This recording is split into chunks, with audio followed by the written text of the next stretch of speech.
오늘은 소양베이직 세 번째 시간으로 선교에 대해서 이제 말씀을 드립니다.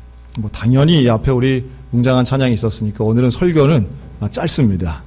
그런데 너무 짧아도 안 되니까 우리 교회가 해야 하는 가장 중요한 사역 5가지 중에 이 선교는요, 우리가 이런 말을 하죠. 가는 선교가 있고 보내는 선교가 있다, 이런 말을 합니다.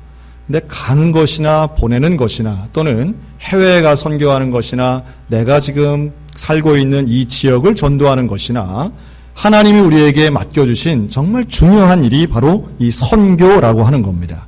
개인을 전도하든지 아니면 외국에 예수를 모르고 교회가 없는 지역에 가서 복음을 전하든지 하나님이 우리 교회에 맡겨주신 사명은 다 동일한데, 그래서 우리 교회는 무엇을 하든지 선교적이어야 된다라고 말씀드릴 수 있습니다. 어떤 일을 하든지 그 목적과 목표는 영혼 구원과 복음 전파에 있음을 우리는 잊지 말아야 되고, 그 목적이라면 어떤 문화 행사를 하든 아니면 교양 행사를 하든 그 가운데에 우리는 모든 것을 선교적으로 만들어낼 수 있다, 이렇게 볼 수 있습니다. 선교하면 해외 선교를 많이 생각하는데요, 실제로 우리 대한민국에는 현재 200만 명 넘는 외국인이 거주하고 있습니다. 지금 제주도에는 난민 신청 때문에 우리나라가 좀 갈등 상황을 가지고 있지만, 현재 우리나라는 이민이라든가 아니면 외국인 노동자나 혹은 다문화 가정 또는 유학을 통해서 우리나라에 와 있는 외국인들이 상당히 많은 게 현실입니다. 이 200만 명 거주 외국인들 중에 유학생만 15만 명 정도 됩니다. 제가 목회를 하던 대구에서 있었던 일입니다. 2011년 일인데요. 제가 있던 동네는 그 대구공항 뒤에 복현동이라고 하는 동네고, 그 복현동 옆에는 검단공단이라고 해서 큰 공단이 있습니다. 근데 그 공단에는 당연히 외국인 노동자들이 많이 계셨고요. 그분들을 위한 에이시안 마트, 그러니까 이제 각국에서 온 사람들을 위한 그 나라 고유의 식재료나 향신료를 파는 아시아 마켓이 있었어요. 그런데 우리 교회 집사님이 그 마켓에 가서 물건을 사는 중에 그곳에 온 손님들을 전도를 한 거예요. 그래서 그곳에 온 이 외국인 노동자 남자 청년 2명을 전도해서 주일날 데리고 온 거예요. 참 귀한 일이죠. 그리고 하여튼 반가운 일이기도 하고, 그 예배를 드리고 너무 반가워가지고 참 잘 왔다, 어느 나라에서 왔냐, 이제 이런 얘기를 하지 않겠습니까? 그런데 놀라운 것은 이 친구들이 한 명은 28살, 한 명은 30살 남자 형제들이었는데 한국말을 잘 못하는 거예요. 한국말을 잘 못하고 그냥 겨우 사장님이 하는 그 지시사항만 이제 알아듣는 정도로 이렇게 하는데, 제 마음에는 한국말을 이렇게 못 알아듣는데 예배가 과연 이 형제들에게 어떤 의미가 있을까, 이런 생각하고, 또 하나는 집사님한테 이렇게 의사소통도 잘 안 되는데 어떻게 전도해 오셨냐고 제가 그랬어요. 그랬더니 한국말을 잘 하는 그 친구들은 잘 안 따라오더래요. 그래서 좀 역설적이긴 한데, 그래서 잘 못하고 이제 온 지 얼마 안 되는 요 청년들을 이제 인도를 한 거예요. 그래서 마음이 걱정이 되는 거죠. 한국말 잘 못하는데 어떻게 할까? 그런데 신기한 것은 이 2 청년은 스리랑카라는 나라에서 온 청년들이었어요. 이 스리랑카가 참 신비하죠. 뭐냐 하면 안 들어본 사람은 없는데 어디 있는지 아는 사람은 별로 없는 그런 나라입니다. 알긴 아는데 아는 게 하나도 없는 나라, 그런 게 바로 스리랑카 같은 나라입니다. 이 스리랑카는 인도 밑에 있는 인도양에 있는 작은 섬나라입니다. 그리고 이 국기에 코끼리가 그려질 정도로 이 불교색이 아주 강한 나라고요. 이 스리랑카가 유명한 것은 실론티라고 하는 그 차가 유명한 나라입니다. 마시는 차요. 그런데 제 마음에 이제 걱정이 되는 거예요. 한국말도 잘 못 알아듣는데 예배 시간에 오겠나. 그런데 신기하게도 그 다음 주에도 오고 또 그 다음 주에도 오는 거예요. 한 달에 공장에서 일이 있으면 못 오긴 하지만 한 달에 2번 이상씩 꼬박꼬박 계속 오는 거예요. 그러면서 올 때마다 이제 교인들이 그 더운 나라에서 왔는데 고생한다 그러면서 이제 지금쯤 이런 가을 돼서는 따뜻한 옷도 주고 큰 돛바도 주고 이런 겁니다. 그리고 좋아할지 모르겠지만 정성껏 음식도 준비해서 반찬 같은 것도 주고 먹으라고 한 거예요. 어쨌든 교인들의 그 사랑이 좋아서인지 이 형제들이 계속 오는 거예요. 그럼 그 가운데 한 명 집사님이 자원을 합니다. 목사님, 제가 한번 이 형제들에게 한국말을 한번 가르쳐 보겠습니다. 그러는 거예요. 근데 그 집사님이 어떤 분이냐면 대학에 국어국문학을 전공하고 현재 대학에서 어학당에 이 교수로 나가는 그런 젊은 집사님이었습니다. 그래서 참 고맙지요. 그렇게 해주시면 참 고맙죠. 그래서 근무가 없는 날 토요일 날 나오게 해서 이렇게 한국어를 이제 가르친 겁니다. 가르치니까 이 형제들이 상당히 좋아하면서 또 자기 친구들도 또 데리고 오더라고요. 그런데 여기에 소문이 나면서 이 외국인 노동자뿐 아니라 그 학교에 있는 유학생들도 몇 명이 왔는데요. 그 중에는 몽골 형제도 있었고 놀랍게도 미국 형제도 있었습니다. 그래서 얼굴이 까만 형제, 조금 더 까만 형제, 아주 까만 형제, 이렇게 형제들로만 이렇게 와가지고 토요일 날 그냥 사실을 얘기하는 겁니다. 제 인종차별이 아니라 사실을 얘기하는 거예요. 와가지고 그것도 키도 크고 막 몸도 크고 뭐 다양한 언어권에서 오지만 와서 함께 한글을 이제 공부한 거예요. 그리고 이 노동자 형제들 같은 경우는 워낙 공장이 여기저기 막 옮겨 다니고 그 중에는 불법도 있고 합법도 있고 이래서 많이 바뀌었지만 처음에 왔던 그 스리랑카 두 형제는 꾸준히 나오는 거예요. 참 신기하고 고맙죠. 그러다가 한 1년 됐을 때 저한테 그런 거예요. 목사님, 세례를 받겠다는 거예요. 세례를. 그래서 세례 받는 건 참 귀하고 좋은 일이지만 그 의미를 정확히 알아야 된다. 지금 설교를 얼만큼 알아듣느냐 그랬더니 한 반 정도는 알아듣겠다는 거예요. 그래, 그것도 참 대단한 것이고 참 고마운 일인데 세례를 받는다는 게 어떤 의미인가를 정확히 알고 세례 받아야 된다. 세례를 받으면 이제 내 삶의 주인은 예수 그리스도고 나는 예수님을 믿는 기독교인으로 살아가는 것이고 한국에서뿐 아니라 스리랑카 가서도 기독교인이어야 된다. 그래도 세례 받겠느냐? 받겠다는 거예요. 지금도 기억이 납니다. 2012년 4월 8일 부활절이었어요. 앞에 나와서 성도들 앞에서 신앙을 고백합니다. 나는 예수님을 믿습니다. 이렇게 하는 거예요. 그리고 나는 원래 한국에 올 때 돈 벌러 왔다는 거죠. 이른 나이에 결혼해서 스리랑카에는 가족도 있고요. 자식도 있습니다. 그런데 집에 인터넷이 없기 때문에 070 전화 있는 게 아니니까요. 집에 한번 전화를 하려면 비용이 너무 많이 들어서 자주 전화하지도 못하는 거예요. 정말 가족들이 보고 싶은데 한국에 와서 공장에서 험한 일 하면서 그 버는 돈, 나는 돈을 벌면 행복할 줄 알았는데 어쨌든 간단하게 이렇게 얘기했어요.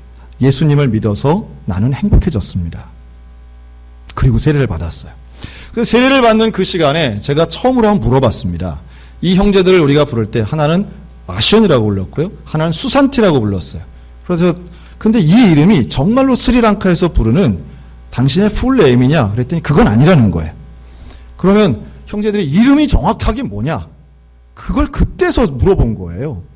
좀 미안한 일이죠. 처음에는 어우션 얼로와. 수산티 잘 왔어. 이렇게만 하고 우리가 교제하다가 세례받는 날 드디어 이름 전체를 물어봤더니 첫 번째 형제가 자기 이름은 이거랍니다. 도타해와게 찬디 마스리 아우션. 이게 본인의 이름이에요. 두 번째 형제는 에까 나약게 무디안 세라게 수산타. 그래서 제가 아무리 스리랑카라도 이 이름을 다 맨날 부르냐. 그러면 학교에서 출석 부르다 끝나겠다. 제가 그랬는데 물론 거기서 다 부르진 않고 이제 끝에만 부르는 거죠. 그래서 이 풀네임을 부르고 하나님의 자녀로 선포하고 감격적인 세례식을 했던 기억이 지금도 납니다.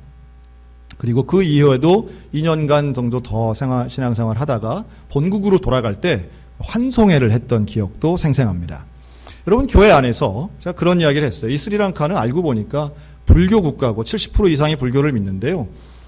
물론 법적으로는 종교의 자유가 있지만 그 나라에 있는 불교인들이 우리나라도 그런 소수분들이 있잖아요. 하도 데모를 많이 해가지고 승려가 앞장서고 길에서 가두 시위를 한답니다. 무슨 시위를 하냐면 교회 문 닫아라, 교회 떠나가라, 무슬림도 떠나가라, 이런 시위를 그 도심에서 한다는 거예요. 그래서 2016년도에 우리 한국기독교협의회에서 스리랑카 정부에 공식적으로 이 항의 서한을 보낸 적도 있습니다. 그런 집회하지 못하게 막아달라. 그리고 교회를 향한 공격적이고 이런 테러 행위가 없도록 해달라고 하는 편지를 쓴 적도 있습니다. 그런 나라예요. 그런데 그걸 모를 리 없는 이 두 형제가 세례를 받고 이제 본국으로 돌아간 거죠. 여러분, 교회가 할 수 있는 여러 가지의 일들이 있고 또 해야만 하는 일들이 있습니다. 그런데 교회는 어떤 일을 하든지 이 선교의 사명을 감당해야 될 줄로 믿습니다. 우리 서양교회도 정말 많은 선교적 사명들을 감당하고 있고 앞으로도 그렇게 되기를 소원하고 있어요. 우리 교회에 오는, 물론 이 지역에 있는 모든 주민들, 또 우리 춘천에 살고 있는 또 거주하는 많은 외국인들도 우리의 대상이긴 한데요. 또 우리 교회는 선교사를 파송하기도 합니다. 그리고 그 파송한 분들을 직접 가서 만나서 격려하기도 합니다. 지난 9월달, 10월달 우리 교회가 아주 들썩들썩했습니다. 우리 교회는 토요일 날 오시면 토요일 하루 종일 하여튼 시끌벅적합니다. 오전에는 우리 사랑누리 형제자매들 덕분에 아주 시끌벅적해요. 사랑누리 형제들은 가만히 있질 않고 찬양을 해도 아주 열심을 갖고 해서 아주 소리가 들썩들썩합니다. 근데 지난 9월달, 10월달에는 우리 오후에는 청소년, 청년들 제자훈련으로 또 많은 사람들이 왔죠. 그리고 저녁에는 지난 2달 동안 지금 보신 것처럼 우리 성가대가 찬양 연습을 밤늦게까지 해가지고 제가 설교 준비하고 있으면 와 하고 우 막 이러고, 그래서 제가 참 좋다, 참 감사하다, 참 행복하다. 토요일 저녁 애들 모여서 저렇게 찬양 연습을 하고 열정을 다해서 찬송을 준비하는 모습들 얼마나 감사한가. 어제도 11시까지 집사님 장로님들 남아가지고 뭐 이거 하고 저거 하고 막 강단하고 연습 끝난 이후에도 정말 오랫동안 하시더라고요. 감사하죠. 그런데 바로 이제 11월이 됐습니다. 11월 달 또 다른 것으로 토요일이 지금 바빠지고 있어요. 토요일 날 뭐 하느냐? 우리 단기 선교팀들이 모여서 지금 준비하고 있습니다. 이번 단기 선교는 4년 전 우리 교회가 처음으로 일본에 갔던 1기에 이어서 이제 올해 2기, 3기, 즉 필리핀, 일본으로 단기 선교를 갑니다. 지금 벌써 많은 분들이 신청을 해서 필리핀도 일본도 거의 정원이 됐습니다. 근데 왜 이런 단기 선교를 가느냐? 어제 제가 함께 예배드리고 강의하면서 그런 얘기를 했어요. 여러분, 단기 선교는 짧은 기간 동안 선교를 경험하는 겁니다. 선교를 배우는 거죠. 그런데 그때 뭘 경험하고 뭘 배우느냐라고 하면 하나님의 마음을 배우고 경험하는 것, 이게 바로 단기 선교의 최종적 목표입니다. 지금은 많은 분들이 여행을 다니시고요. 뭐 패키지 여행도 뭐 다 가서 사실은 외국 여행에 대한 환상을 가지고 가시는 단기 선교분들은 그렇게 많지는 않아요. 하지만 이 단기 선교는 분명히 목적이 다르다라고 하는 겁니다. 특별히 일본 같은 경우, 여러분 일본은요 우리나라보다 훨씬 잘 삽니다. 선진국이라고 얘기하죠. 그리고 일본을 가보면 일본 분들 깨끗합니다. 질서를 참 잘 지켜요. 그리고 개인적으로 만나보면 참 겸손합니다. 그래서 일본을 미워할 수는 있어도 무시할 수는 없다는 얘기에 공감됩니다. 그럼 그런데 왜 일본 선교해야 되나요? 그렇게 선진국이고 부유하고 아주 개개인을 놓고 봐도 국민성을 봐도 성실하고 정직해 보이지만 일본 분들 행복하지 않아요. 행복하지 않아요. 왜 행복하지 않는가? 그들을 다스리고 있고 우리의 시각으로 본다면 정말 수많은 미신들을 섬기고 악한 영의 세력들이 그 한 개인 개인을 영적으로 붙잡고 있는 그런 나라 중에 하나이기 때문에 그 일본 사람들은 영적으로 자유와 행복감 그렇게 느끼지 못한다는 겁니다. 제가 최근에 일본 선교사님한테 들은 얘기예요. 그런데도 왜 일본 선교는 잘 되지 않을까? 왜 일본은 복음화가 그렇게 높지 않을까라고 할 때 물론 여러 가지의 이유가 있겠지만 이 선교사님 개인적인 말씀이에요. 자기가 볼 때 일본에 선교하러 오는 선교사들이 갖고 있는 일본에 대한 증오심 때문인 것 같아요. 일본에 대한 증오심. 물론 선교사로 올 정도 같으면 일본 다 사랑하니까 온 거죠. 그런데 어떤 문제 상황이나 이런 부딪히면 결국은 그 밑바닥에 해결됐다고 생각한 민족이나 나라에 대한 그 미움이 어릴 때부터 학습되었던 미움이 다시 올라오는 경우가 많더라는 거예요. 그리고 생각해 보니까 일본이랑 가까운 나라에 사는 사람들은 죄다 일본을 싫어하는 것 같아요. 우리도 싫어하고 중국 분들도 참 많이 싫어하고 필리핀 분들도 일본 정말 싫어합니다. 왜 이렇게 일본을 싫어할까? 물론 우리가 이해할 수 있는 역사적인 기억이 우리에게 있기 때문에 용서하기 어려운 거죠. 그런데 하나님의 마음은 뭐냐 하면 그런 용서받지 못할 기억이 있다 할지라도 사랑하고 품으면서 복음으로 전하는 불쌍한 나라 불쌍한 민족이라고 하는 그 마음을 조금이라도 경험하는 것이 단기 선교의 목적인 겁니다. 그러니까 뭐 온천 여행도 가고 벚꽃 여행도 가고 뭐 다 여행은 많이 갔지만 단기 선교는 목적이 다른 것이죠. 필리핀도 마찬가지입니다. 제가 처음으로 필리핀을 갔던 2000년도나 지금이나 필리핀 별로 달라진 게 없어요.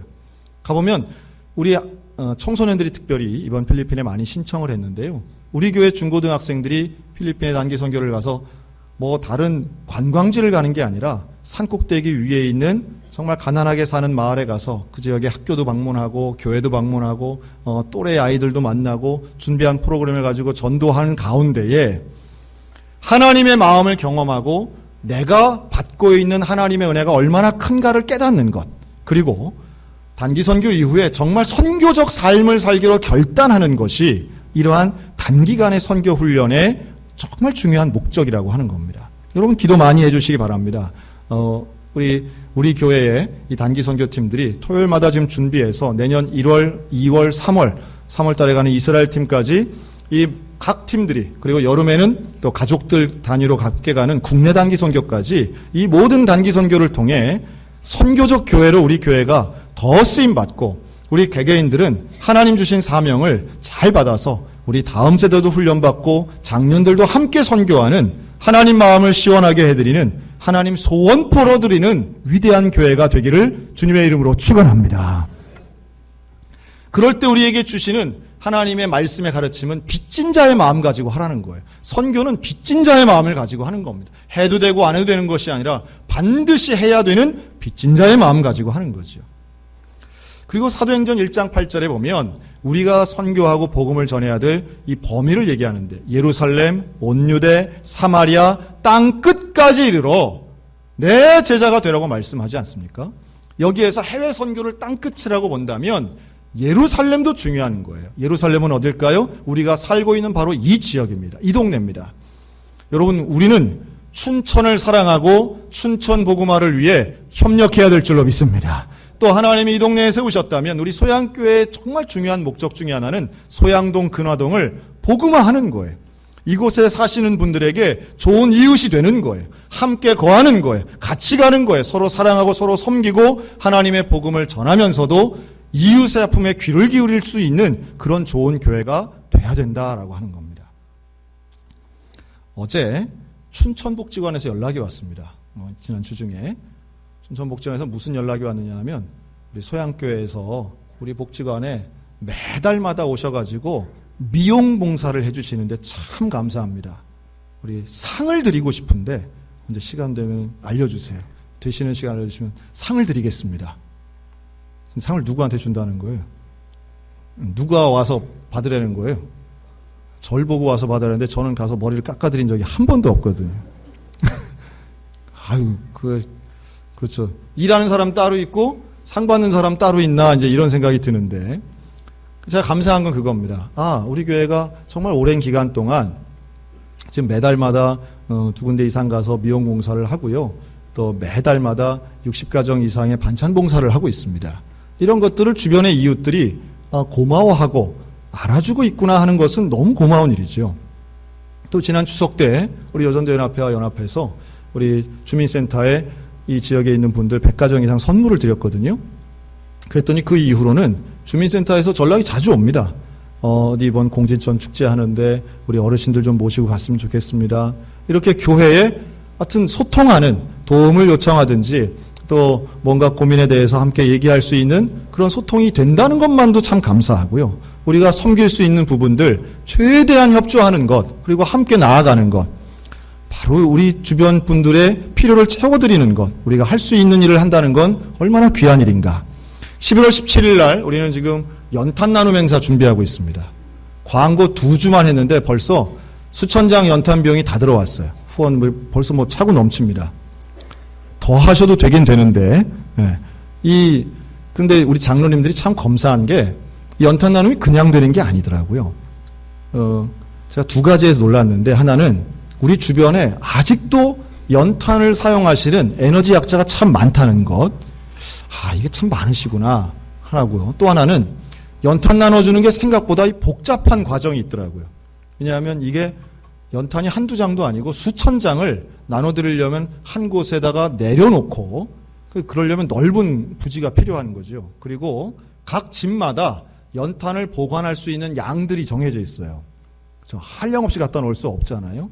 그래서 각 집을 조사해야 되고 또 갖다 놓을 수 있는 자리를 마련해야 되고 이 연탄은행하고도 긴밀하게 협력해야 되는 이거를 지금 우리 장로님들이 사전 답사하고요. 또 과정 점검하고요.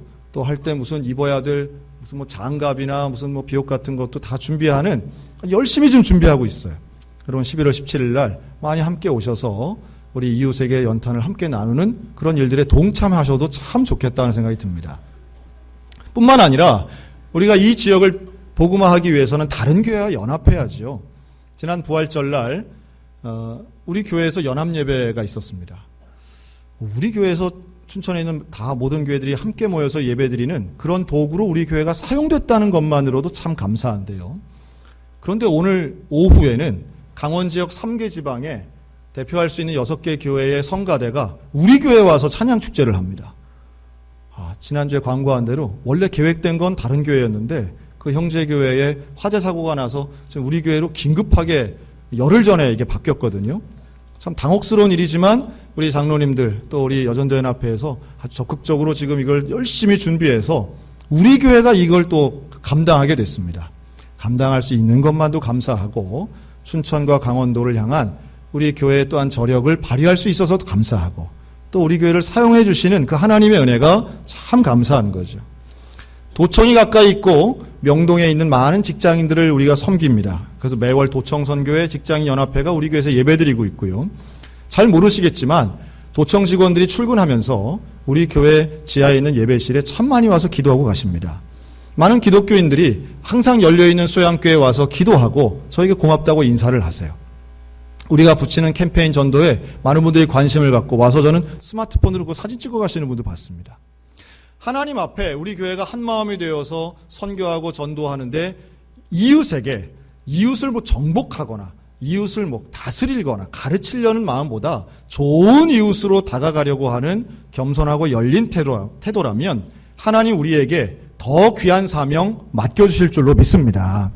특별히 강원도에서는 저는 군선교를 위해서 우리 교회가 해야 할 일이 무엇인가 오랫동안 지금 고민하고 있는데요. 이번 11월 18일 추수감사 주일날은 지금 협의 중에 있는데 우리가 후원하고 있는 100대대 장병들을 초청해서 함께 예배드리기를 원하고 지금 협의 중에 있습니다. 되기만 한다면 우리 장병들이 함께 와서 찬양 축제를 같이 찬양하고 특송하고 아마 우리가 좀 꿈꾸던 장면들을 또 우리 교회에서 보지 않을까 생각이 들어요. 군복음화에 앞장서고 또 지역선교에 앞장서고 이웃에게 열려있는 우리 교회를 통해 하나님께서는 이 시대에 꼭 필요한 교회, 제가 소원이 있다면 제일 큰 교회 되는 것 아니라 이웃에게 인정받는 건강한 교회 되는 게 소원인데 그러기 위해서는 겸손하게 열려있으면서도 선교형 교회가 되어서 우리 지역을 잘 섬기고 함께 겸손히 연합하여 하나님의 복음을 부끄러워하지 않는 저와 여러분들의 삶 가운데 하나님의 열매가 풍성하게 열리게 될 줄로 확신합니다. 그래서 교회의 사명은 세상을 향해 있는 거예요.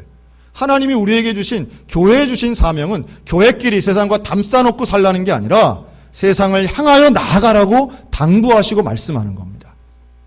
오늘날 교회에 주신 많은 재정이나 인적 자원은 결국 지역사회를 향해 열려 있어야 되는 것이죠.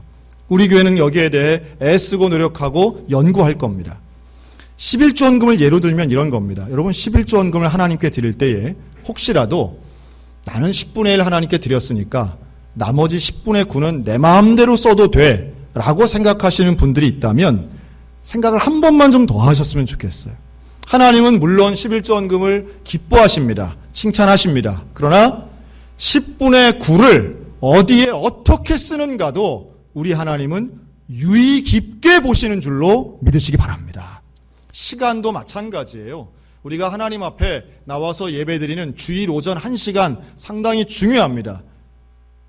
그런데 하나님은 주일 오전 1시간뿐이 아니라 우리가 주중에 있는 월요일부터 토요일까지 어떤 삶을 살아가는가에 우리 주님은 관심이 있으세요.